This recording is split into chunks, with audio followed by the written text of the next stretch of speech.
First of all, did you see it? Yes.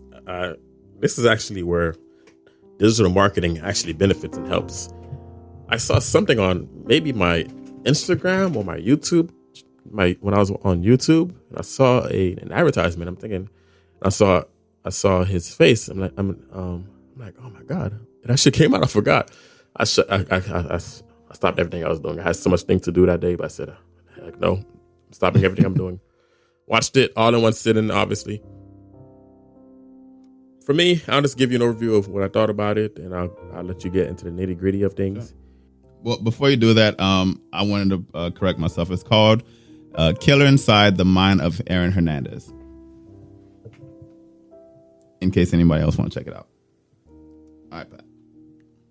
95% of everything I knew. I actually knew more details, obviously, because I watched the entire case. I'm not surprised. You do your research when it comes to stuff like this. So I knew everything that was going on. I knew more details. Obviously, it's a documentary, so you have to make it entertaining as well. So the other 5%, I did find very good because it was the calls. I was not privy to the phone calls he made while in prison. So talking to his former teammates, his wife, his mom. So that was the more interesting thing. And I didn't know the background of him back in high school and like the relationship he had with his mom. I knew the relationship he had with his dad, his father already, but not with his mother. And I knew about his cousin, but I didn't know to the extent of where it ended. Mm-hmm. So yeah, so that's why I stood with the documentary. I can't tell you it was enlightening to me, but since it may have been more enlightening to you because I'm pretty sure you haven't seen the trial. Not at all. Let me know. Yeah, so it should have been a different experience for you. So let me know how you felt about the documentary. Yeah, definitely. So I was enlightened. I wasn't following this as closely as you were when in real time. So I was very enlightened by it. What I came away with was things. I mean, like most people. This isn't in any way, shape, or form kind of giving him validity for what he did, but things just seemed to kept piling on for him. To start off, he was possibly molested at a very young age. And so that seemed, at least from what the documentary was trying to portray, it seemed like that might have shaped his sexuality at a very young age.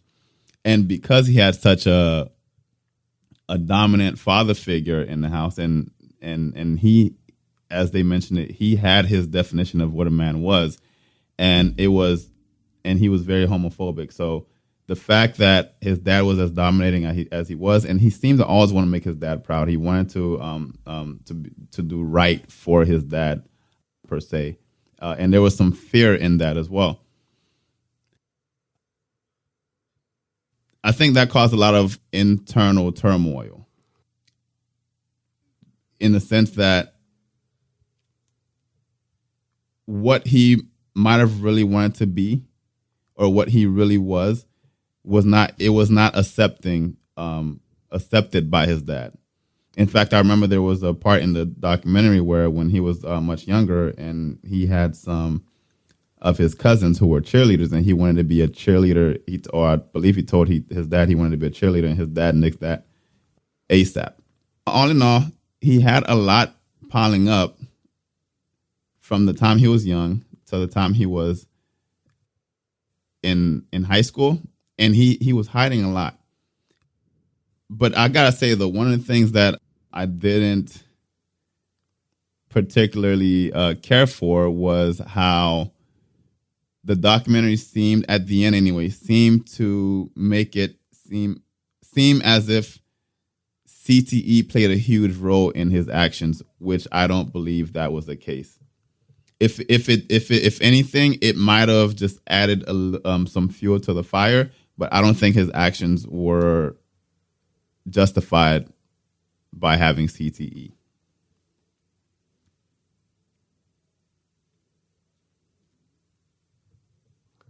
I think they were doing similar to what you were saying, the culmination of things. just explaining the whys it may have happened. We wouldn't obviously never know. Mm-hmm. I wish I knew the doctor's name, the researcher at, I believe, Boston University. Maybe getting it wrong, or Harvard. I'm not sure exactly which university. It was Boston. I wish I was in a panel of research with the CTE, chronic traumatic encephalopathy, which is a brain disorder that causes atrophy of the brain and atrophy of the frontal lobe. Frontal lobe is involved with executive functioning, impulse control, mood disturbances. So if you have a atrophied frontal lobe or prefrontal cortex associated with a lot of mood disturbances, like I said, and lack of impulse, so you're going to act more on impulsivity. So that's going to give the neurological dysfunctions into how some sociopaths may exhibit their behaviors. And I forget who researched did this, but they have researched brains of serial killers, and they all have the same thing in common: an atrophied prefrontal cortex. So that's the biological impetus of some some sociopathic behaviors. But I wish if I was on the panel of the CTE discovery and research, I would have mentioned to her, it's tough to just say it's CTE, or he has the atrophied frontal lobe from CTE, which is, yes, you're going to have an atrophied frontal lobe from CTE, yes. But the thing about that, this is how my brain works. So the interesting thing about that is, like I said, sociopaths and serial killers, mm-hmm. they have this similar brain abnormality at the atrophy of the frontal lobe. So CTE is atrophy in more locations than the frontal lobe, but let's stick into the frontal lobe. So serial killers have this brain abnormality. Even if we had the brain of a sociopath, but we're not able to identify him having the brain of a sociopath because it was masked by his brain chronically and throughout time of a patient that has CTE. And so what you're saying is that a patient with... He may have had similar morphologies in the brain of a sociopath or a serial killer, because he did display sociopathic tendencies, but it may have been masked, or it may have slipped the minds of us because the researcher was focusing on CTE, and maybe the CTE came, I'm pretty sure, obviously, because you're born with the sociopathic tendencies. Right. CTE came after. CTE masked the fact that he may have been born with the brain of a sociopath. Do you understand what I'm saying, or was I a little too vague? I get it. And to your point... And look, sorry, pardon. And these abnormalities doesn't mean that you're automatically going to be a killer. These abnormalities, yes, you have a greater tendency to become these, and these things are triggered by environmental factors. The environmental factors being your upbringing. The environmental factors being maybe you're taking hits to the head. So these things may have triggered the behavioral issues we have seen. The environmental factor, like we said, you mentioned when his father died, and the mom. Here's the crazy thing with the story: his mom, they had a tumultuous relationship. His mom and the dad, physical, emotional, all type of abuse. Mm-hmm. Where a few months after his death, she was dating the husband of his closest cousin, Aaron Hernandez's cousin, and he moved in to the point where he essentially moved to the cousin's home, and he got involved with the wrong crowd. I want to say that, but he got involved. You choose your crowds. He got involved with the wrong crowd, the crowd that the two men that were involved at the time, allegedly, of the killing. Right. Or not the killing, of the slaying of Odin Lloyd. And one of the things that you mentioned was he might have had sociopathic, more of a sociopathic tendencies or like brain or mind, I should say, before the CTE started to set in. And I can see that because of just the way that he reacted in certain situations, and even over the phone when you hear him speaking, or while he's in a courtroom, he just speaks as if he's just completely dead and empty inside. There's a very little range of emotion when he. What do you mean? There's very little range of emotion in him, and when he speaks, the only and it's not it's not completely that way. I'm not gonna take. I know what you're saying, but I'm not gonna take that bite size, especially when he's in the jail. I'm not gonna take that bite size and overarch it on everything. But I understand exactly what you're saying, though. Mm-hmm. But I'm not gonna take that to run with. The exception. So the exception to what I just said was whenever he speaks with his mom about how his mom. I think he said this as well. He said to his mom, you pretty much you don't understand how you effed me up. You pretty much effed me up. And he showed some emotions there, and he showed a lot of emotions when he speaks with or of his daughter. But other than that, he seems to be very. I don't think I'm going to take that. Just mellow and calm about the whole situation. In the courtroom? In the courtroom when he's speaking over the phone. I can't say that because he was always the jovial guy. They even try to portray him as the jovial guy. Mm-hmm. So I can't say that. Even like in high school, all the pictures, he's always the jovial guy. But if you're in that dark moment in your life, you're not going to be jovial. You're not going to be happy, especially when you're behind bars. You're going to express those emotions. So that's why I'm not going to go with that one. But obviously, it did showed when he was in trial because he showed little emotion. I saw this before the documentary came out. When every time Robert Kraft, or the one time Robert Kraft came in, he seemed like, damn, I messed up. I don't want. I'm mixing my two lives, and I brought you in here, a guy that I respected very much. So you know what I thought about that when I saw that scene. Maybe he see Robert Kraft as a father figure as well, and we know how much he didn't want to disappoint his father. He wanted to do right for his father.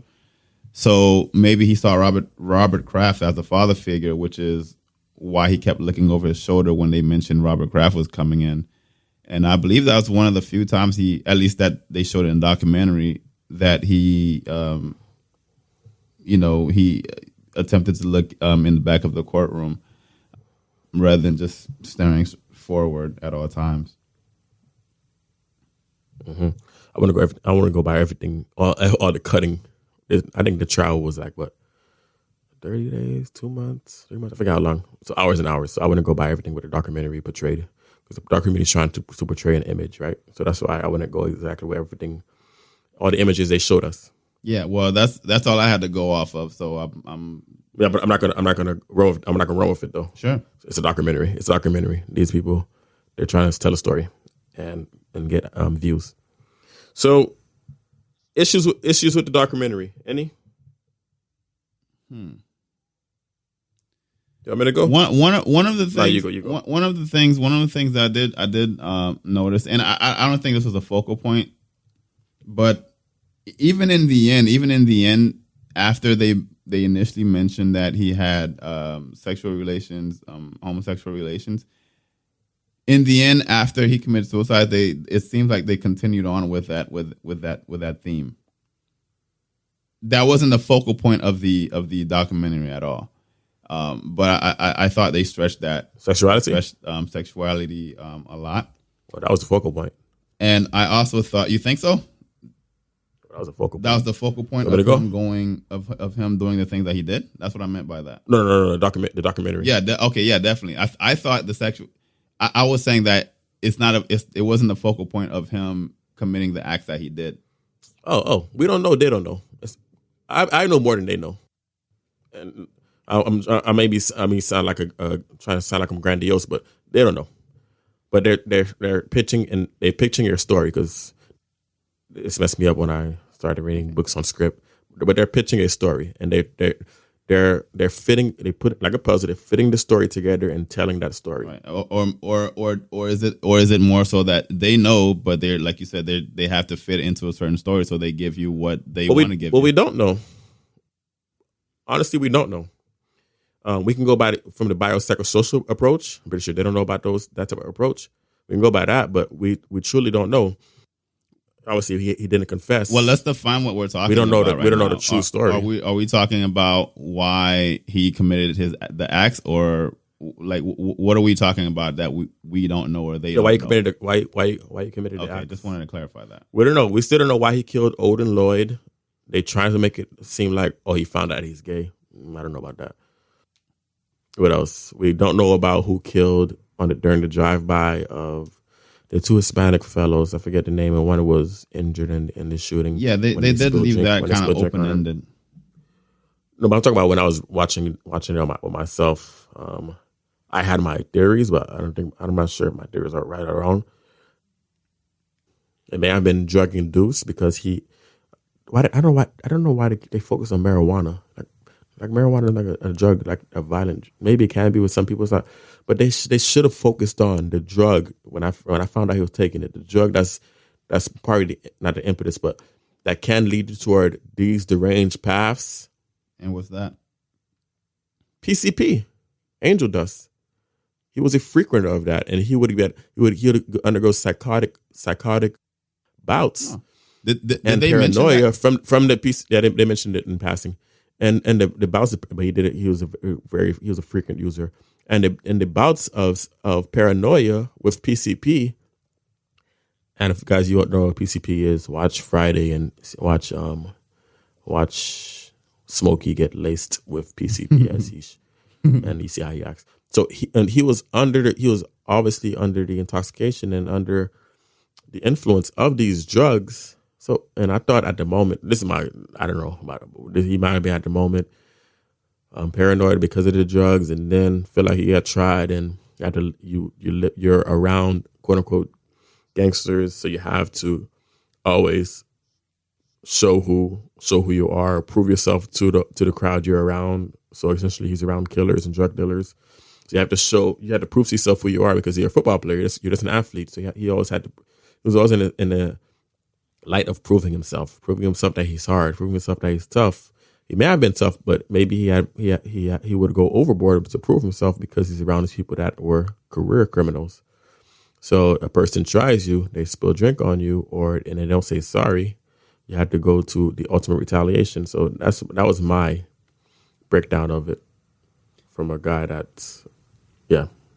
from the guy that wasn't there. That was from the double murder, right, in 2012. Right. So you mentioned that he was hanging around the wrong crowd. Do you remember the gentleman that they were interviewing? He was in the documentary. They weren't interviewing him, but he was what do you call it? He was. I don't know. He was at the stand. They were questioning him. The gentleman that. Oh my God! I forgot his name. That's a funny guy. I watched hours of him. He lost the eye. Yeah. He only had one eye. He had a glass eye. Yeah, he was with him in 2012 during the double murder. Right. So double murder. When you mentioned that, he immediately came to mind. And since the double murder was never, or not that, at least in the documentary, it was left open ended. What do you think about that? Do you think that he was actually lying? That was what I was talking about. No, that's what I was talking about. I might have missed it then. That was what the one where I said spill a drink and you feel like you got dissed and they didn't apologize. Uh-huh. That's what I was what I was referring to. Okay, that instance, right? Can I tell you who's lying, who's telling the truth? I don't know. I was judging it based on the story he told from what I heard like last year or 2 years ago or 2017 when I saw him on stand. That was the story he told, and that was the rationale I came up from the story he told. And they're making up to be a big monster, and on the documentary, I didn't see that. It's based on the demeanor, how he talks. I didn't see a monster. Yeah. A guy that did bad stuff, yes, but a monster, I didn't. Really? From me, I thought it was the complete opposite. I thought they were making him out to be more human. in the documentary. No, they made him seem like he's better than he was. Like one of the I think the prosecutors or DAs, they were saying like they were like bigging up his crimes and everything, making him look like a tougher guy than he was. But for me, listening to him talk during the hours of trials I watched back in 2017, it never came across that he was the toughest of guys. Was he a bad guy? Did he do bad things? Yes, but I didn't consider him like the toughest of guys. I thought from the camera angles outside the club and inside the club, I felt like he, not the ringleader, but Aaron Hernandez was the alpha of that relationship. If that guy was a killer and as tough as he was played out to be from one of the DAs or prosecutors, he would be the alpha. Okay, see, I think, yeah, okay, gotcha now. So you were talking about the other guy who was being questioned. I thought you meant Aaron Hernandez. No. Okay, yeah. The guy that's being questioned. Because you mentioned him. You just mentioned him. Yeah, no. I actually thought the same thing too, because he, like you said, he seemed to have been more of taking more of a following role. You know, like he was kind of hanging out with Aaron Hernandez more than Aaron Hernandez was hanging out with him. It was close. It was close to the middle, but more so with the first one. Aaron Hernandez hanging out, or him hanging out with Aaron Hernandez. Mm-hmm. Right. But where I was getting, because Aaron Hernandez is attracted to the streets, so he's attracted to those type of people. So it's not like Aaron Hernandez just has him. He just randomly around Aaron Hernandez. Aaron Hernandez is attracted to that lifestyle. I didn't get that. I mean, maybe he is, but I didn't get the sense that he was attracted to like a gangster lifestyle. Trust me.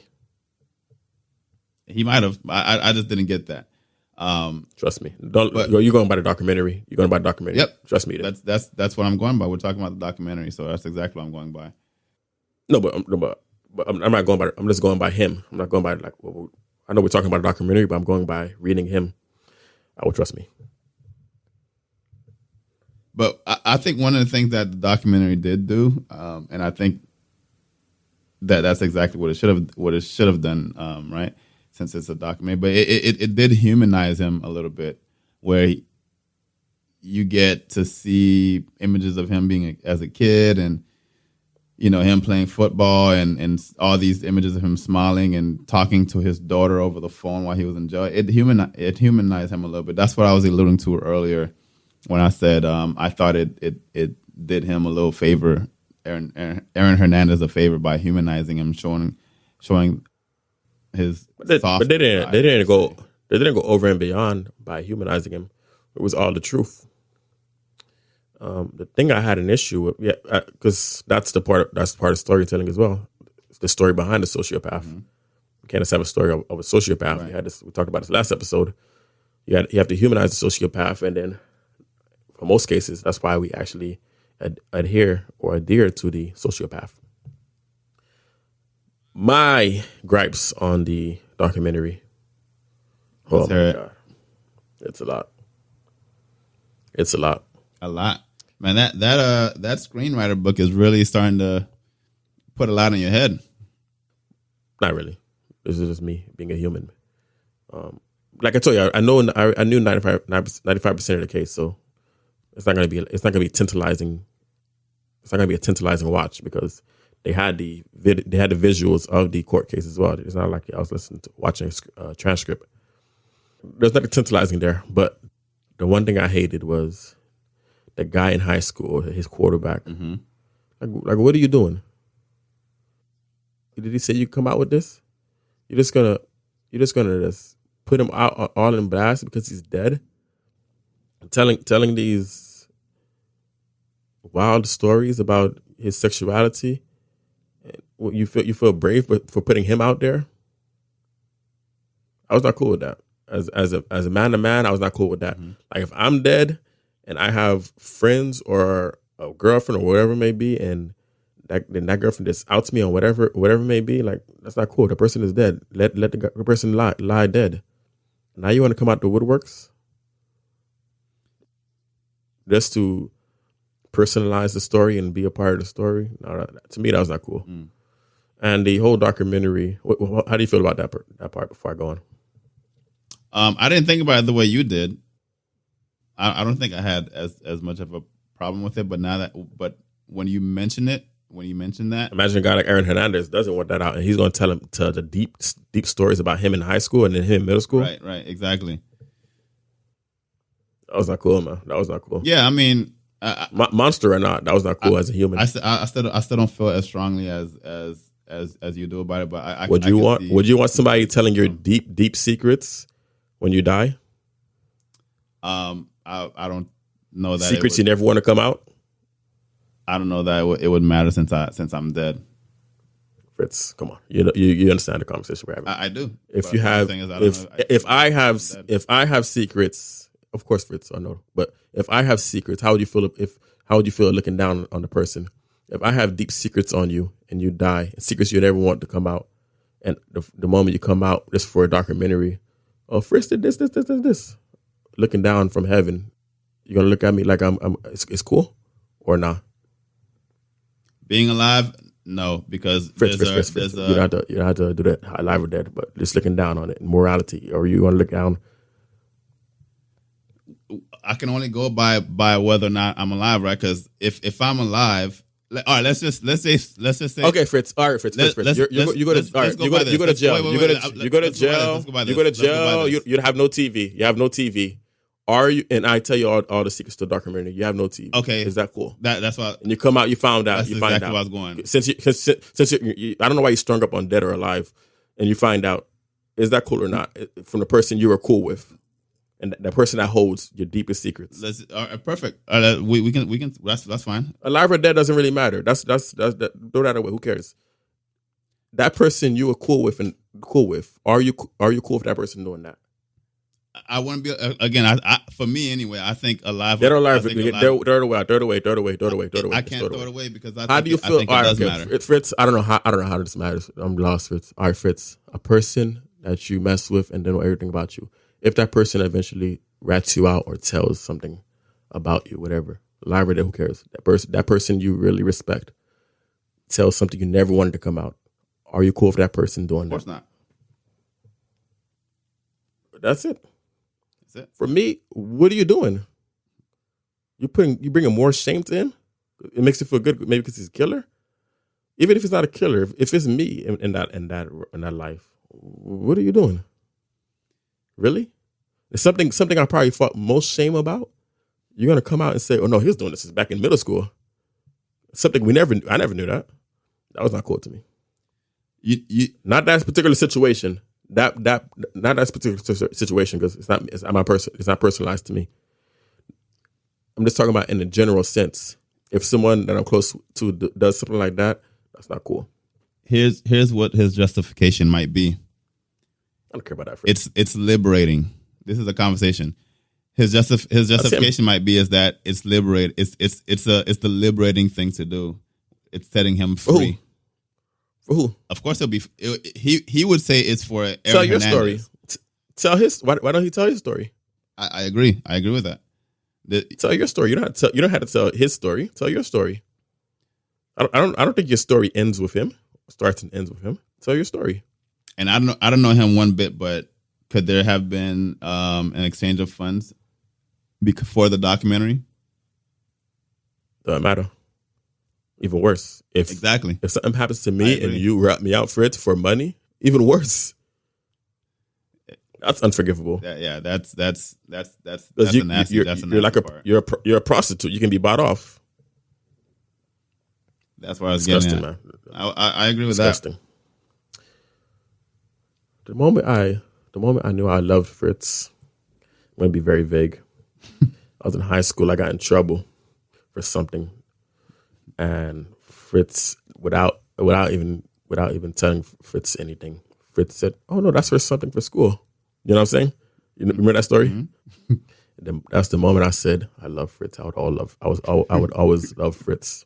Now, that's serious because that tells you the person you are, without even like priming you for anything.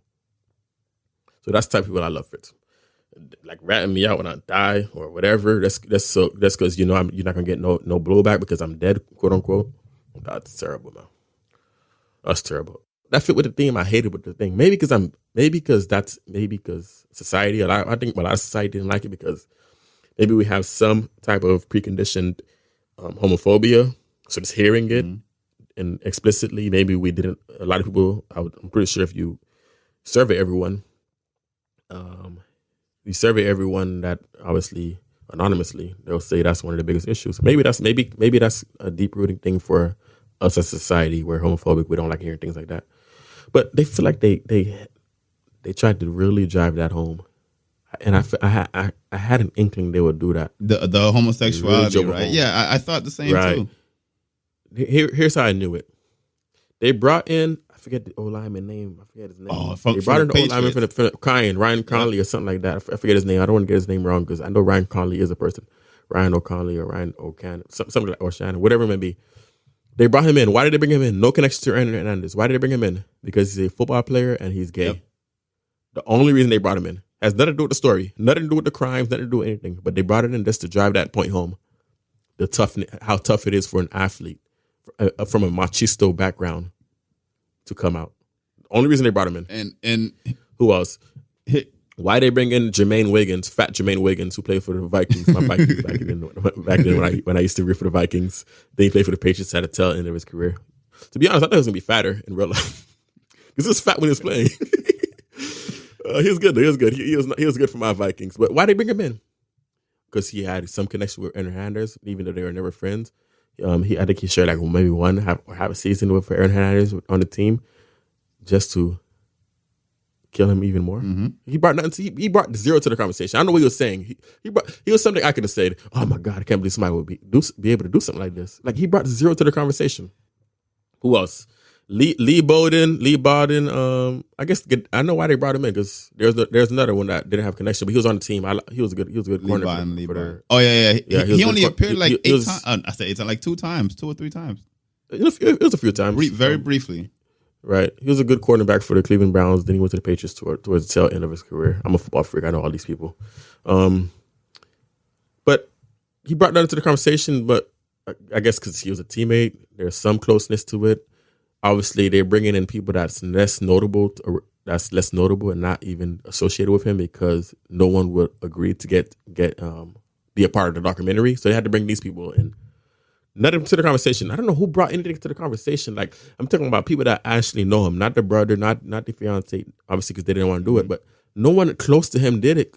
I don't know the validity of anything because everything is periphery knowledge of anything on the situation other than the high school quarterback. Speaking of the high school quarterback, when you mentioned and when you also mentioned the O-line, the gay O-line. So what I was mentioning when I mentioned that the high school quarterback probably felt like this would be a liberating thing for him to go on and tell this story. This is the connection that I made. So, and this is basically all from the documentary, right? I think what the documentary was trying to do was, okay, see how I gotta get his name right. I don't want to keep saying the gay guy from the O-line. What's his name? Tell me his name. I gotta say his name. Do you know? I forgot his name. All right. So we know. I'm just calling him O-line. So throughout the documentary, he was basically saying that he played football just as a cover up, and once football was over, he just planned on taking his life anyway. So he didn't care about any of the injuries or any of the head trauma that he was getting. And I think the connection there was with the high school quarterback friend. You see, if he would have just been able to come out and say this, basically what I'm telling you right now, maybe none of this stuff would have happened. Maybe he would have been okay. Maybe he wouldn't have committed any of these crimes. And I might be reaching here, but I get the sense that that's where they were going, because in the end, the O-line mentioned he talked to a psychologist, and she told him, well, if you just plan on killing yourself, why don't you just, tell all these people about yourself anyway? And when he went and told his parents that he was gay and his mom hugged him, he felt like that was liberating. Like that was like a weight lifted off of his shoulders. And I felt like that was the connection being made to why they showed the high school quarterback so often. Like that's supposed to be like his coming out party, if you will. And I don't agree with it, but who's coming out party? The dead guy? Aaron Hernandez, yeah, exactly. The dead guy coming out exactly. Party? Right? What do you mean? So the documentary was making it seem as if I'm being facetious. That's why I said the dead guys coming out. Oh, okay. I thought you actually wanted me to explain that again. I was like, I don't know how much more clear I can make that. But oh man, yeah, they're trying to paint a narrative. They're trying to paint a story. But do you get what I'm saying? They're painting. Do you understand? Yeah, for sure. I don't like talking about nonsense, but yeah, for sure. What they're doing, you're 1,000% right, but they're painting a broad brush though of why he did it. You get what I mean by painting a broad brush? Yeah, they're just kind of so it's like a shotgun approach. The broad brush of the broad brush of sexuality, but not it is shotgun, but there's validity, not in a sense that 1 + 1 is 2, but validity in these things did occur. So maybe it was sexuality, maybe it was his upbringing, maybe it was the wrong crowd when his dad died. Well, when you, broad brush of everything. When you take the shotgun approach, you have a high probability of something hitting. So everything in his life had an effect on how he turned out. I agree. I think they just stacked onto, all these things just started stacking up. And I don't know how sexuality played it, to be honest. Where sexuality played into it. I don't think it played into it. Let me know, do you think first before I go into it? Yeah, I think it played into it in the sense that he probably felt restricted. He wasn't sure how to be himself at all times, especially since his dad, being that he was gay, his dad didn't feel like that was acceptable. And he looked up to his dad the most. It seemed like his dad was the family member that he looked up to and respected the most. And not just family member, the person in his life. I mean his sociopathic tendencies and the crime of murder. Where does his sexuality come into play with it? That's what I meant. Yeah, I don't think it came into play directly, but maybe indirectly. Maybe some frustration or something. What do you mean? Again, maybe I think it was more salacious than if anything. But what do you think? What do you mean? Yeah, I think the fact that he wasn't able to be makes himself, the story more salacious. And yeah, it absolutely does. But I can also see that being the case. But go ahead, the indirect. Go ahead. Yeah, the indirect route being that he wasn't. He always felt restricted, and with and this isn't an excuse because there's how many other people Millions. Right are going through that right now who don't do it. That's why I'm not seeing a connection. But yeah, and that's why I say it's possibly indirect. I don't see the tendency of violence and making it hard to come out because I was saying 80% of gay males have it tough to come out and have these restrictions. I don't think that resorts to violence. Hey, I mean, and there may not be anything there, but what I'm saying is I can see the frustrations of him not being able to be himself at a young age. We know that, but I'm talking about the violence. Yeah, I mean the sexual abuse at a very young age, being sexually molested at a very young age. Yeah, I mean, again, I think that could possibly happen indirectly. You might violence. You might know. You study these things, so maybe you have an idea. Violence, though. Yeah, I can see that. Am I wrong? How many gay people that are in the world resort to violence because they can't come out of the closet? I can give you a number on that one. How predominant do you think that is? I would say it's closer on the lower end of the scale. But do you not think that plays a role at all? Everything plays a role. So somebody stepping on your shoe and bullying you in middle school in elementary plays a role. Right. So where exactly? Why do you think exactly were you getting at then? salacious. The reason it was 50% of the documentary because it was salacious. Let's be honest. Was it not? I can agree with that. Did it not make the documentary more intriguing? I can agree with that too. Okay, so Fritz, I can go hours on talking about this deep dive. You want to do a deep dive of each stage of his life? Sure, go ahead. All right. I'm going to tag you along as well. I'm going to tag you in and out. So I don't know how much insight I'll be able to provide, but I'll definitely participate in the conversation. First moments of life. You said he was sexually abused. I forget exactly what age. He was sexually abused. Right. He was sexually abused around 6 years old, and he had. Here's my thoughts. And then when it comes to sexual abuse, we had to get into this topic a little later, and maybe a few episodes down the line. But the thing with that, especially when it comes to sexuality, maybe he was born gay, I'm not sure, but in terms of that, why that occurring early in his life, there's a miswiring that occurs when you're sexually abused, where you're associating that arousal with abuse. Is that particularly at a young age? Yes, because that's where all our neural circuitry are being formed and developed, and now you're building that association with that sexual abuse.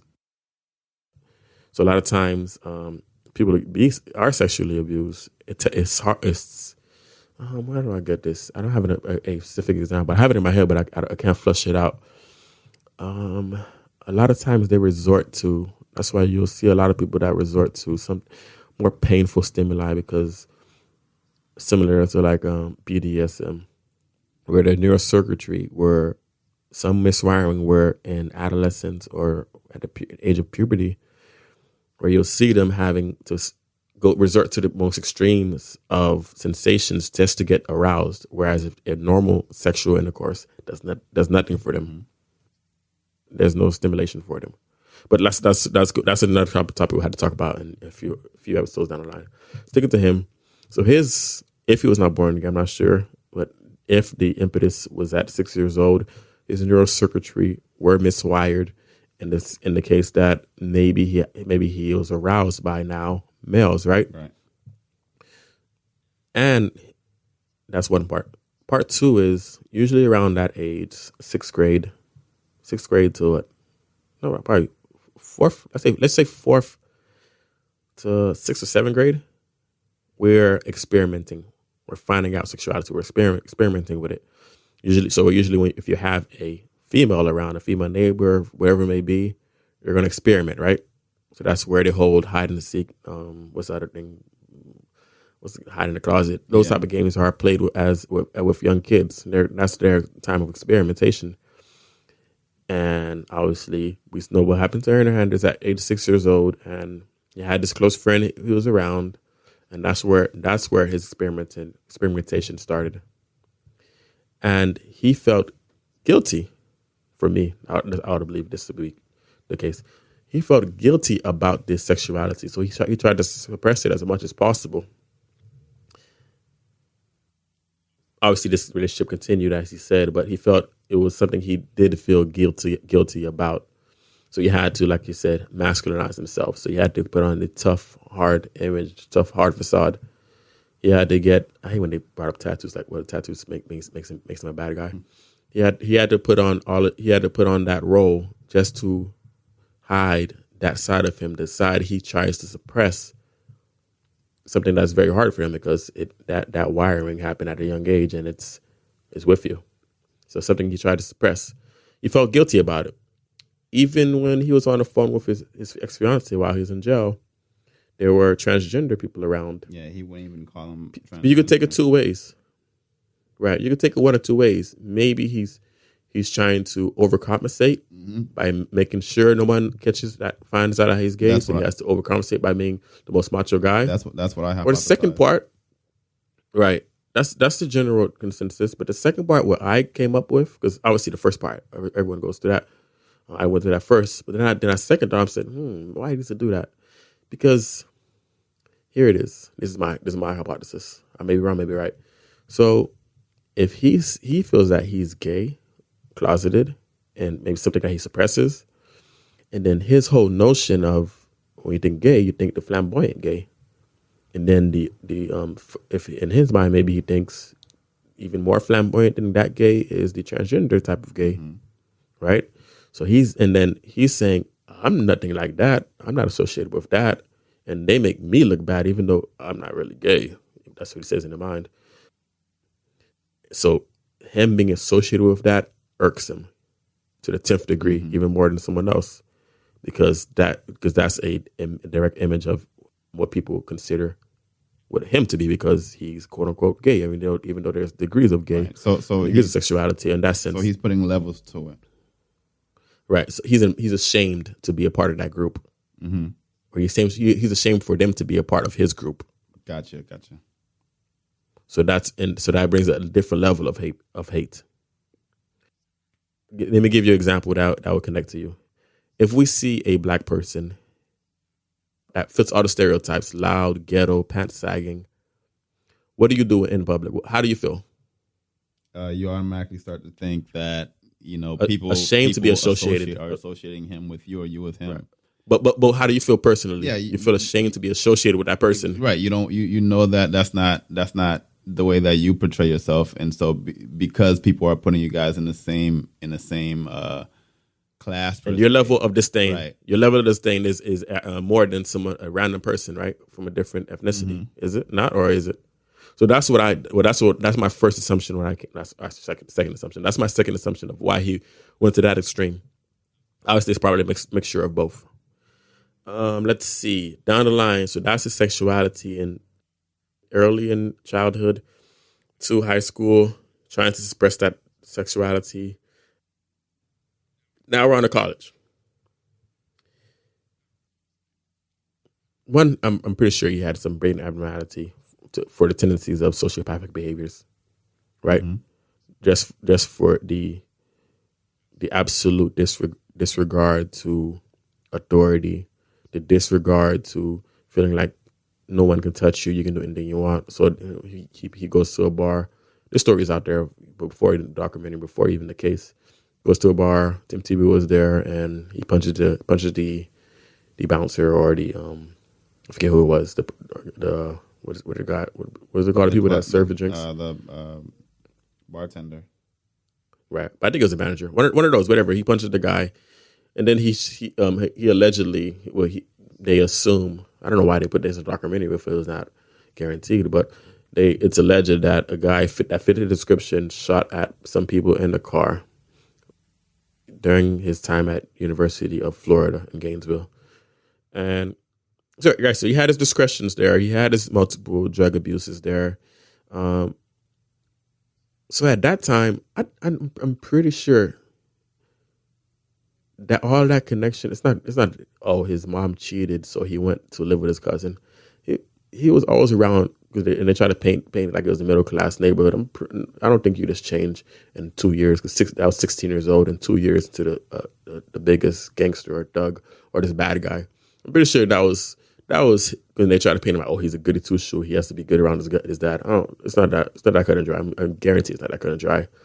I'm pretty sure he was always that. He always had that like rough streak in him, and it was expounded and like intensified when he went and lived, and when he could essentially he was a grown up. He did anything he wanted at the house. He smoked at age 16 without even with the parental guardian, his cousin, saying anything. He's actually encouraging it. So that intensified it. But I'm not sure I'm sure he's not a square, and from going from square to 10 times 10 bad guy, right? Yeah, I don't think he was. I don't see him as being like a square, as you mentioned either. But I do think when he moved, once his dad passed away and he moved out of the house, I think that's probably when it's really started to. When he really started, but he was always going to his cousin's house. So that I'm not gonna, because that's what the documentary wants us to see. That's what it's. It wants everything to fit neatly. That's the information that I have. It wants everything to fit neatly, right? Mm-hmm. He was good. He went here. He got bad, and it was a downward spiral.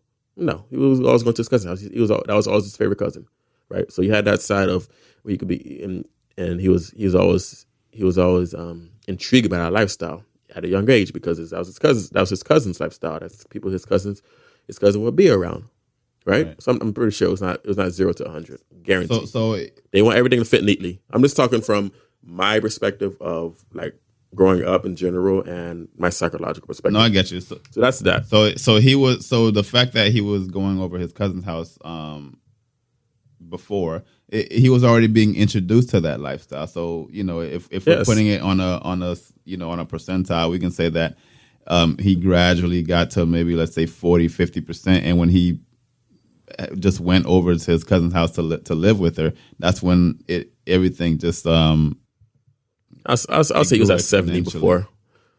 I'll say he was at 70 before. Guarantee. There's no longer being around people like that. From my ground, he was around 70, 75. Going there, just pushed it to another 10%, 10, 15%. Guaranteed. But it doesn't fit neatly. If you tell a story, does it? Yeah, you gotta make it sound good. For sure. Right, you have to have rooting cause of every story you tell, with every detail that comes out if you're telling a documentary or writing a screenplay. So that's that college, and he didn't have any repercussions in college. So he was just not a good guy. So it's tough if you have I'm pretty sure the sociopathic tendencies, the environment. It's not going to change. Like, it's not easy to change, and it's not easy to get away. It's easy to say, "Oh, you got to get away from that crowd." You don't think he knows that crowd is not good for him, but that crowd, he feels like it's him. He belongs. Like that's where he belongs. He doesn't feel comfortable going white picket fence and just living that life. Right. That's not him. He would not feel happy. He feels like he's alive when he's around this crew. Now that's him. That's where his comfort zone is. The two gentlemen that he was with when I forget his name. The guy with the gray hair. Yeah. Oh my God, the guy with the dark hair. He was the toughest guy in the group. Were they friends prior or? Yes, they were Friends prior. He's the toughest guy in the group. I forget his name. Like, I was watching this case. This guy, I don't know what. You can't do anything to get him to talk. He's the toughest guy in the group. I can see it in his face, and I can see it by his demeanor. He's the toughest guy in the group. So that's probably he looked at him like a father figure, guaranteed. It's like the OG, so to speak. Speaking of father figure, how did you feel about the high school player's father? I think it was cool. Mm-hmm. He wanted to be a star, but he was cool. To be honest, he was cool. I thought he was a little over the top. So he wanted to be a star. Maybe that's what I was getting at. I thought he was a little over the top, and he wanted to be a star. Fritz, he's going to be on TV. I'm going to be on Netflix. Yeah, I'm going to be a star. Of course, I probably wasn't as accepting, but I'm going to make it seem like I was. Yeah, and so I'm going to stick with Aaron Hernandez, but go ahead. I might have gotten this wrong, but I think he said when the high school quarterback told him that his son when he told him that he was gay and he was having all these relations with Aaron Hernandez, a few months prior he was like, there's no way Aaron Hernandez could be gay. So he wasn't very, or at least he's, from the tone that he gave, it didn't seem like he was very accepting of Did his son tell him he was having relations, or did his son come out in general? No, it came out that Aaron Hernandez was having relations with someone in the cell, and he said there's no way. But then I think the son told him a few months later that it might be true because he, being the quarterback, and Aaron Hernandez were having relations in high school. But the point I was trying to make was, if he wasn't, maybe I'm reaching here. Maybe he was accepting, but he just didn't believe that Aaron Hernandez was having any homosexual relationships because he saw him as like this manly man. But I kind of saw it as, if he wasn't accepting of that a few months prior, why was he so accepting? I don't know about accepting, but he didn't believe it. He didn't believe it. It's tough to accept something if you don't believe it. Maybe that's it. You can't just say he's not accepting. He didn't believe it, and his son basically gave him the lowdown. Yeah, I just thought he was. It just came down to you want to be a star. Let's just be honest. We don't have to deep dive on that. I thought he was wants to be a star. A little over the top. He wanted to make some entertainment into it. But you wanted to stick on Aaron Hernandez. What do you have? College, obviously, and then with the Patriots, he actually asked for a trade. I didn't know this. I didn't know that either. He asked for a trade, right? That was after he shot. I can't believe I have bad memory. He shot the guy when he shot in the eye, or he allegedly shot in the eye. Right. That's what after he found out. They made him sound like a tough guy. That's a lie. They didn't read the text messages. I read all the text messages. So he told Aaron Hernandez that was true. He told Aaron Hernandez while he was in jail that he's coming for him. He said, "You know who this is? No, he's coming for him." And then that's when Aaron Hernandez told his lawyer. So every time he would text him and call him, he said, "I don't know what you're talking about. I don't know who this is." That was an intriguing. It didn't fit their narrative, I know, but that was an intriguing part. That's part of the most exhilarating part. So every time he would text him, say, "I'm coming. I know where you live." Blah blah. Said, "I don't know what you're talking about," because basically his lawyer was saying, "You better be on point because this may be a case, so to speak, right? On again case. So don't incriminate yourself basically during in your text." He was not scared. They tried to put the image like he was scared. No, he knew about all this stuff. He was playing it. He told his lawyer he was playing it cool, trying not to incriminate himself. I see. They made it seem like, oh my God, this guy's the biggest tough guy he's ever hit. He has to be scared. He's scared for his life. And then they also for me when I was yeah, go ahead. And they also right after that scene they said that Aaron Hernandez put up security cameras around his home, kind of signifying that he put those cameras up just so that that may be the case. That may be the case. The guy coming in. Not in fear. Not in fear. Let's talk street logic. You got to be on point. If somebody's after you, got to be on point, especially where your kids lay, where your kid lay, and your wife. Right. Lays. Well, that's the route. Not out of fear. That may be the case because that probably fit the timeline, but that's good. But they put fear. They wanted to associate fear, maybe to more humanize him even more. Definitely. But they put fear. It was their fear. You got to be on point. So if you have an enemy, you have to be on point. If you get caught slipping, you're a dummy. If you're in that lifestyle. So that was that. There's some fear associated with that, though, right? But fear is good. Fear, of course, absolutely. When we hear fear, we hear a coward. Fear is necessary. You're fearful when you play a basketball, football game. I heard Shaq say yesterday he was scared of Michael Jordan, scared that he would dunk him, embarrass him. But that fear made him play better. He had 29 and 24 rebounds, 29 points, 24 rebounds. It's not he was scared. He's not scared. He's going to whimper and not play good. He was scared, so he played even better.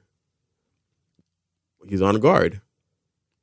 Yeah, definitely. I agree with that. I think it depends on your response to fear. I mean, I think some people, in some cases, fear is bad because they'll just cower and diminish. Fight or flight. Fight or flight. So you either fight, you run, but the third one is freeze. You may freeze when you're in that situation. You clamp up. That's the worst thing you could do. Clamp up. That's a good. I never even thought about that third option. I didn't make that up. That's in psychology. But let me see. What else? Oh yeah, the Odin Lloyd. We don't know why he killed him. I'm not gonna go by any theories because we don't know. Yeah, we will never know. A toss up. We will never know. They don't know. We don't know. The only people that know are the 3 people that was there and Odin Lloyd. Right, because he knew. Man, I wish he was following this case. He knew. He said, "You know what I'm with? Football." Just so you know, he texted that to his sister, and his sister was sleeping. She was sleeping. She saw it the next morning. Why didn't they say that? That was important. That was a good part of the story. No, they mentioned that. They mentioned that in text. They mentioned that she woke up. She was sleeping and she woke up to that text. Yeah, they mentioned that he sent the I'm with NFL. Yeah, but they mentioned she was sleeping and she woke up to it, meaning she could have not saved him, but she could have saw it early because they lived in the same house. That I don't remember if they mentioned that or not, but yeah, man, that was an intriguing part. So we don't know. They obviously, definitely did a lot of foolish. That, yeah. right? He because there's so much that was intriguing about all the crimes. I don't know anything about that. The drive-by shootings. It could have been any of them. I don't know who did it with the Hispanic fellows. Rest in peace to them. I assume it to be more bravado, drugs and bravado, and you gotta check them, quote unquote. Can't get disrespected. That's a street culture. And then Tootsie's is a strip club in Miami. Yeah, essentially they were with a group of friends, and he thought, but it was a little flaky. The guy that got shot in the eye, I forget his name. I can't believe I forgot it. That's one of the most entertaining guys ever. Watching all his testimonies, so he thought the guy was getting flaky, meaning he knew what happened that day with the Hispanic fellows. Rest in peace to them again that night, and he I guess Aaron Hernandez was maybe inebriated, but maybe that was his natural predisposition after committing obviously these murders. He's paranoid, thinking, "Oh, you're getting flaky. You may tell," because the guy was acting different. The guy who got shot in the eye. With the glass eye, he was acting different. So in that time, the guy left his phone in the club. I'm getting into details that don't matter. But basically, they were at the club and then they were going, and then Aaron Hernandez was acting like standoffish at that time. He got in the car with their buddies, and basically, yeah, they said everything. They pointed a gun at him, shot him, and kicked him out the car allegedly. And they were like workers because this was like at an industrial area, like factories. Some people saw him. It was a job. I thought it was industrial workers that found him. Was it industrial workers or a runner? No, the runner was Odin Lloyd. Yeah, I think it was an industrial. Right, Odin Lloyd. But right. So Hernandez's second lawyer, the lawyer that was trying to get him acquitted from the double homicide.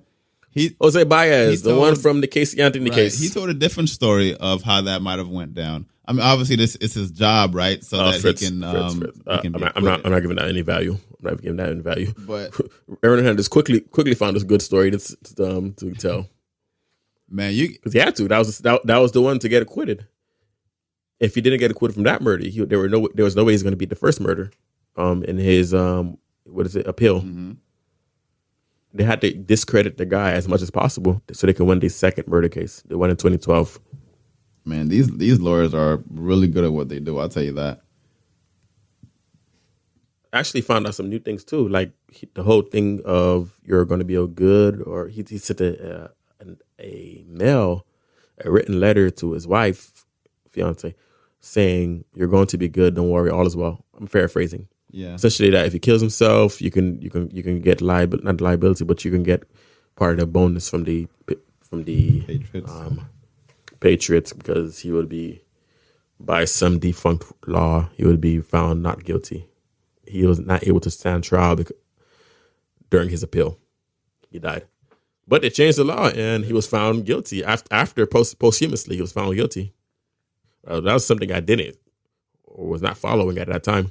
So Patriots are off the hook. I was gonna say, so but that didn't happen until 2 years later. So, and the documentary did make a good point, saying the Patriots would fight that as much as that's every big corporation. So every big corporation, they're gonna bleed you out. So did the fiance actually get anything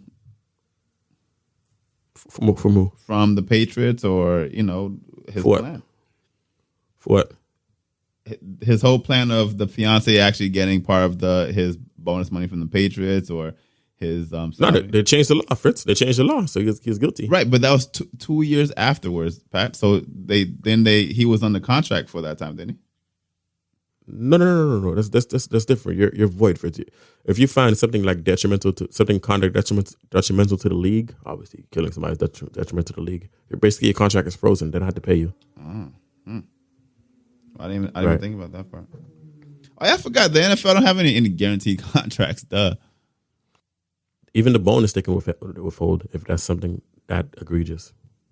So they withheld his bonus. So that was the money they were going after the bonus money.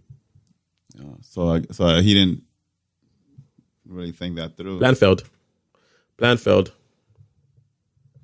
At the time when he died in 2017, I thought, that because they were going hard on him on that radio station. they were going even harder than they mentioned in the documentary. I thought that's what drove him to the edge. Maybe it was, maybe it wasn't. I don't know. And he said, "Okay, I got this big plan. I might as well execute it now." I don't know. I can't tell you. I'll tell you what, though, that his girlfriend or his fiance, most loyal person ever. I respect that. Not in being a guy that's a killer, but if you're a guy that has some trouble, and your fiance, especially your baby's mother, I respect that. She was with. I can't say I don't respect it. She was with him till the end, man. Yeah. How about? I can't say this. I'm trying to be PC. What you got? I was thinking this even back in 2016, 2017 during the case. The sister that was dating Odin Lloyd for, I think, 4 to 6 months at a time. Yeah. Man. That must have been deep love. She was by that family side. Which family side was she on? I only saw her briefly in the documentary. During the trial, she was on Odin Lloyd's side. Like there was 2 sides. The right side was Odin Lloyd's family and associates, and left side was Hernandez's. Oh, I gotcha. Yeah. Right. Yeah, she was. I guess she was deeply in love for the 4 to 6 months she was with Odin Lloyd, because she chose Odin Lloyd's side of the family. I didn't even peep that. She was. Yeah, you're right. But here's another thing that that threw me for a while, but then I realized it had to be a lie. When they asked Hernandez's sister whether or not she was close with her sister. I'm sorry, his fiance. I'm sorry. When they asked Hernandez's fiance whether or not she was close with her sister, and she essentially paused, and then they proceeded to show videos of them talking and hugging and the whole nine. So I don't know. I saw that one when she was on trial as well. Yeah, not every family members are the closest. We trying to say like the documentary made it seem like what they try to make paint a picture. Yeah, exactly. Like like they made. In actuality, there was a pause. I do think she mentioned that they weren't the closest or something like that. Yeah. But I don't know. Yeah. Because at a time when they were at Hernandez's house, but they were I can't say they were not close, because I was watching the trial at the time. They would hang out at Hernandez's house. Yeah, and that's obviously because Odin Lloyd was Hernandez's friend, but they would hang out. They would always mention hanging out. And at the time they were hugging, they didn't know what happened to Odin Lloyd. They didn't know Hernandez really killed him, right? So that's why. And so she was just looking for somebody to hug, looking for answers. That makes sense. Because listen, she was deeply in love. And you say that facetiously? No. Gotcha. So all in all, you're saying that documentary was. What grade do you give it based on what you already knew? It was a good documentary. Focused too much on sexuality, but it was a good documentary. It's tough for me. It could have been great, but this was just revisiting everything I saw. Mm-hmm. For you, I'm pretty sure it was thrilling, because these are all new information. Yeah, it was all new information for me. I give it a B plus. I'm not gonna give it an A, because I think they did kind of leave some things open ended. They tried to. There's no answers. That's why. Right, and they tried, and yeah. So I guess it's just the nature of the case. I also thought they tried to steer you one way or another as well. Yeah, drive it home. But I and the guest, oh my goodness, like people had nothing to do with anything. Mm-hmm. But like you said, just to drive the story home. Yeah, but yeah, I give it a B plus. I thought it was a pretty good documentary as well. At the time, I found the case very intriguing, because he's a player I followed when he was in college, playing at UF and with the Patriots, and he was a player, like one of my favorite players to watch, because the way he played, he was shifty. He was basically the modern version, version of Travis Kelce and Kittle, the shifty, and he was actually more athletic but shorter. I would take Kelce because Kelce is 6'5", Hernandez was 6'1". Mm-hmm. So he was a shifty guy. He would play running back. Not running back. They'll put him on in motion a lot of times, and he would run the ball a lot of times as well. He was pretty good at what he did. I'll tell you that. I didn't know. I forgot all about. Well, not that I didn't know, but I completely forgot that Gronk and Hernandez were drafted in the same draft. Dangerous. That was nuts. Dangerous. Those were dangerous times. Oh my goodness. I used to love watching them play. Randy Moss's last season, that's when they were drafted. So I had to tell in Randy Moss's career at the Patriots, that's when they were drafted. Imagine that offense. So, I can't imagine if, like what could have been. Oh yeah, forget about it. But hey, rest in peace, and condolences to everyone that was affected by it. Condolences to the families of all people involved in the case. Hernandez's family. Oh, we didn't talk about the mom. That's tough, man. That's tough. I don't have much to say on it. I did have much to say on it, but I don't want to keep leading on this topic. Yeah, but that's tough. That's a tough situation. If it's true. I mean, there's only one thing I had to hear. From Hernandez. I just had to hear one thing that the mom said that I was already kind of appalled by, and I was just like, yeah, no, I don't think she was doing a very good job as a mom. When he got that $40 million contract, and the first thing she said was, I told you to give me $1 million, and I would have been set for life. Like basically, I did. I remember. I didn't like the way. I didn't like the way she did that. Nah, I didn't like that at all. So that turned me off initially. So I was already not a fan of her. But I can't go off sound bites though, because she has a story as well. She does. That's true. There's three sides to every story. Not even that in that situation. She has a story similar to Hernandez's trajectory. She had a trajectory as well. Emotional, physical abuse. Yeah, she has a story, man. Life wasn't easy on her either. We all have stories, man. It's easy for us to just bash people on sound bites, just on first glance, but we all have stories. Some people are just bad outright, yes, but most of the time people have stories. We have to feel sympathetic towards these stories. It's easy not to, quite honestly. But if we want to be deeper human beings, we have to understand. We don't have to accept it, but just understand that we all have stories. Look at the image in totality. Right.